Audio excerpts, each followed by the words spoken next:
On today's show, we get some insight into the MCU incarnation of Brie Larson's Captain Marvel, and apparently there was a new trailer for this thing called Star Wars?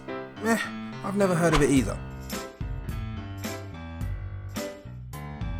First up on the show, Hollywood screenwriter Nicole Perlman, best known for co-writing the Guardians of the Galaxy script with director James Gunn, has offered some insight into the first female-driven superhero movie born of the House of Ideas, Captain Marvel. That's right, on the podcast Anytime with Vin Forte, Perlman spoke about the need to drastically change the origin of the fighter pilot turned alien power-infused superhero Carol Danvers, as a lot of the beats ran a little too similar to that of DC's own Hal Jordan, better known as Green Lantern. She says of the changes, if you were just going to do a straight adaptation of the comics, her origin story is very similar to Green Lantern, and obviously that's not what we want to do. There's a lot of reinvention that needs to happen. We have to be aware of what's happened in other Marvel films and make sure that her particular storyline is unique and fun and also fits in within this world that's going on at the same time. This makes sense, as the source of all fantastic happenings in the Marvel Cinematic Universe seem to originate from one of the Infinity Gems, the coloured stones that have been somewhat haphazardly worked into a number of Marvel movies thus far and are set to take centre stage in the upcoming Avengers Infinity War movie. So it only seems logical to have Brie Larson's Captain Marvel have her powers tie into this pre-established plot device, rather than drawing from the character's source material, in which she gets her powers after an alien machine blows up and she finds herself infused with Kree DNA and abilities that are transferred over to her from the original Captain Marvel, a hero of the Kree race. It's all a bit convoluted, and I can understand their want to streamline things. In an interview with Wired, Perlman also discusses the difficulties of writing the Captain Marvel script, saying, "We've been talking a lot about archetypes and what we want this movie to be about, and just how to write a strong female superhero without making it Superman with boobs. Meg and I are doing a lot of brainstorming, and we'll catch ourselves and say, wait a minute, what are we saying here about women in power? Then we have to say, why are we getting so hung up on that? We should just tell the best story and build the best character. It's a lot more complicated than just writing Guardians." It sounds it. Best of luck to them, and of course to Oscar winner Brie Larson, whom I cannot wait to see in the role. Captain Marvel is scheduled for release March 8th, 2019. Next up on the show, as I'm sure you already know, there was a new trailer for Star Wars Rogue One that dropped at the tail end of last week, in which we got a closer look at the gang who are set to steal the plans for the Death Star, including my new favourite character, the looming reprogrammed Imperial droid known as 2KSO. The trailer also shows off the film's mandatory desert planet, this time around known as Jeddah. I suppose it will differ from Tatooine and Jakku in that it's not actually a planet but rather a moon that exists in a state of perpetual winter and acts as a galactic mecca for those who worship the Force. Now, this new trailer doesn't all that much differ from the first teaser reveal that we got a month or so back, but to be honest, I like that it's keeping its cards relatively close to its chest. I mean, we all know what happened before this movie, and we all know how this is going to end, so what little surprises the film has in store for us exist solely on the strength of its characters and their individual arcs. It's their emotional journeys that are this movie's secret weapon.